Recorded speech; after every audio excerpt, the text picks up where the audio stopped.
I'm Griffin Hughes. I'm with KJHK following the Kansas Jayhawks 68-57 win over Kansas State. I'm here with Kansan contributing writer Scott Chasen. Scott, the front court of Kansas, so powerful. But what did you see from the back court that was really impressive today? Well, the guard play was good, especially because in the first half they struggled. Selden and Mason, 3 combined points in the first half. I believe they went for 21 in the second.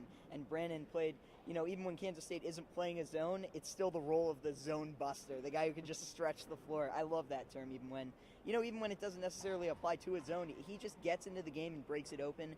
Self said that he really saved him out there. He liked the way he played. He kind of came in there, provided a spark when things were going slow, especially because he thought Mason wasn't very engaged early on. And speaking of things Self liked, he also mentioned that he's a fan of yours, I guess. So, overall, a good effort. Yeah, that's true. Self did say, and I quote, "I like you," when he talked to me, so my life is kind of complete there.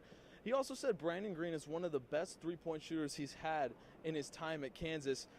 Now, Scott, he's talking all about the backcourt. A couple guys in the media room asked him about Cliff Alexander and how it looked like he struggled against matching up with Thomas Gibson.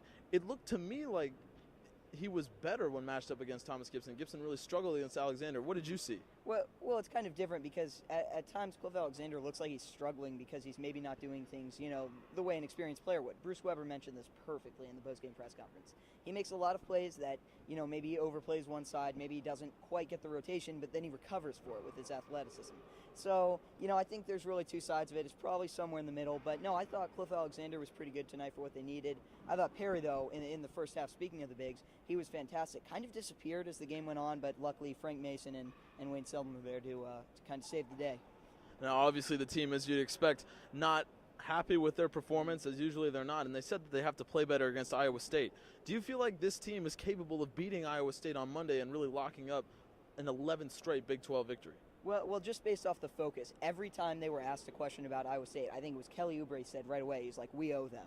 And Wayne Selden was just talking about he's ready to get there, to play basketball, to kind of avenge that loss. So I think they will be ready. I think it'll be a good outing for the Jayhawks, and I think it's kind of weird, but not having a great game today maybe even helps them a little bit because it gives Self things to touch on, to say, hey, you need to improve here, and he kind of mentioned complacency sets in. When you go up 20-5 in a game, it's hard not to take your foot off the gas pedal. It's just human instinct. So, with the team not playing their best game, they'll be looking to come back and kind of, I guess you don't really avenge a win, but avenge that performance and then take it to the next level.